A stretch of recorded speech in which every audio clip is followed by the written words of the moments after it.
you know, it's been very tight for a lot of people, especially the last couple years, and not everyone can get to conference. So how do you kind of engage and offer new services? And so, you know, it's sort of interesting because the more you kind of learn about different tools, the more you start, you know, being able to say yay, nay. And so it was great to have Marie as kind of someone I could talk to about HipCast and how she's doing it and stuff, but kind of finding another maybe niche that we can try. The other thing we've been looking at are, you know, again, virtual learning, how to offer more like the Click Use programs. For KM being a newer division, we don't have a lot of money in our budget. So WebEx always seems sort of like, no, it's too much because it's kind of a vague dollar amount. And I didn't want to end up getting a $5,000 charge from SLA when, you know, we only had 5 people on the call, but we lasted, you know, a couple hours. So, you know, we're looking at DimDim to use DimDim, but my students started playing with Saba with a charter school in DC, and they're looking at maybe creating a consortium among charter schools in DC. So, you know, it was a new tool I hadn't seen, sort of in the realm of WebEx, kind of like one of those Mercedes-type e-learning platforms. But if you can't afford the Mercedes, is the, you know, Volkswagen Beetle good enough? Is DimDim and Wimba is another tool Catholic's actually looking at. But I like WebEx. It's very comfortable. It's done really well with the Click Use. It's done really well at National Geographic when I've had to train people in our New York office or Chicago office, LA office. Another tool at MikaGo I used during the snowstorm. When it snowed and we didn't have work, I could go out and play with different tools. MikaGo is like a virtual private network, so you can send someone an invitation and share your desktop with each other. It doesn't have phone though, so you know there's a drawback where then you have to actually call somebody. Which I tend to kind of, I don't like phones as much. I kind of like, you know, calling through Skype or calling through other tools. Mary and I've used Skype though. I don't know if any of you, if you've used Skype, you can actually share your desktop if it's just a one-to-one conversation. So Mary and I can do video conversations and share our desktops to be able to, you know, point to something exactly we're talking about in the document. And it's worked really well as well. There's a lot of there's Adobe Connect, there's Illuminate. You know, I think the playing field is getting broader. 20 years ago, there was like one service to choose from, so you were sort of stopped. Now there's like so many services to choose from, and it can be hard because there's so many services. How do you kind of figure out what's the best? And what's best today may not be the best tomorrow.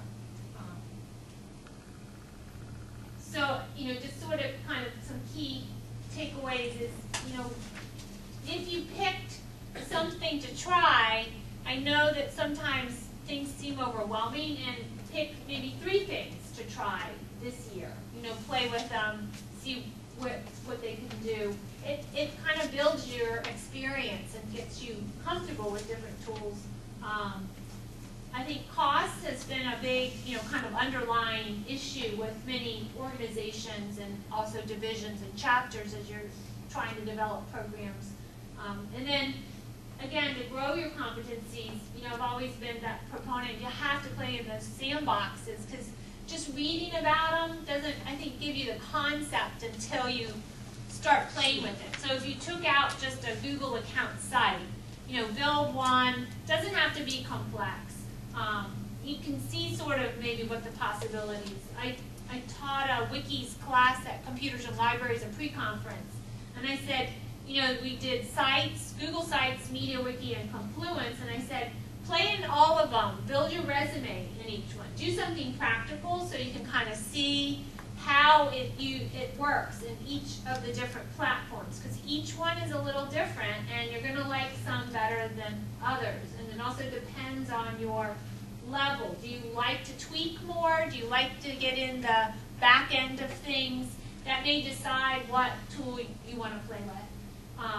And then start teaching people about those tools, because if you can describe them, it starts sort of actually, it's kind of a selfish thing, really. It starts actually settling it in yourself more what that tool is, what the benefit of that tool is, how also to look at how people are using it so you get their user experience and you can kind of figure out new ways to teach. I think we have to be sort of flexible in how we teach. It's not sort of that one size fits all.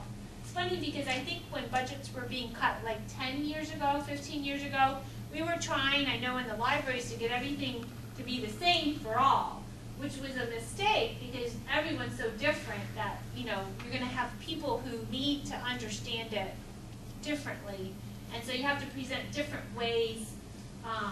I told a story to this woman I've been working with recently, and I said, you know, I think when you go to the beach, how do you go into the ocean? Think about how, do you wade in slowly and you know, try to get used to the water, or do you just take the plunge and just let the water come over you so you just get that whole experience over very quickly and then the water's fine? Think about how you go into the ocean, because how you go in the ocean is probably how you're going to relate to tools and technologies, because she just started laughing when I told her that analogy, because I said, I think you just need to take the plunge. And I told her my ocean story, and she's like, you know, my children are always saying I should just jump right in. I like to go in slowly. I like to acclimate myself to the water. I was like, you just have to jump in. But that's my personality. Just jump in. I had just been at Isla Mujeres in Mexico, and I just jumped into the water because otherwise it's going to be too cold if I went in too slowly. And I realized that's the way I acclimate to tools. I have to jump in. Even if it's over my head, I jump in. And I acclimate faster. So I think if you know what your personality is, you'll know how you're going to acclimate better. So you may not be like me, but it doesn't mean, you know, just sort of take what you can in chunks and acclimate, and then it'll feel more comfortable once you get fully immersed. So those are my, I also have a few, I don't know if this will, I have on Delicious, this was actually some links I collected for computers and libraries, but it's on my Delicious account, so you can do delicious.com, which is the social bookmark site, /KHuffman, and then 2010 CIL collaboration. It has a bunch of tools. There was a presentation Roy Tennant gave. I just put his, the top 10 things library administrators should know about technology, which was really good. That, yeah. Yeah, wasn't that a really good presentation? Yeah. And I got his point about whatever tool you go into, make sure you can also get out of it. So if you have stuff loaded into some system, make sure that you can also be able to get it out, so maybe you can load it into a different system. Yeah. And that's sort of where we are right now with geographic. I think we haven't, I want to explore more of the back-end stuff, so I know how if someone leaves the organization, I can change ownership of documents. Because coming from kind of record document management, I have some concerns about what's going to happen when someone leaves the organization. How are we going to reassign ownership of their documents? You don't want them to just go into the murr of Google, and someone leaving the organization is not going to take the time to reassign all those documents. So sort of where I am right now is to, you know, start sort of delving into, you know, how do we manage documents for more life cycle, because Google isn't a document management system. It's more of a workflow, collaborative system.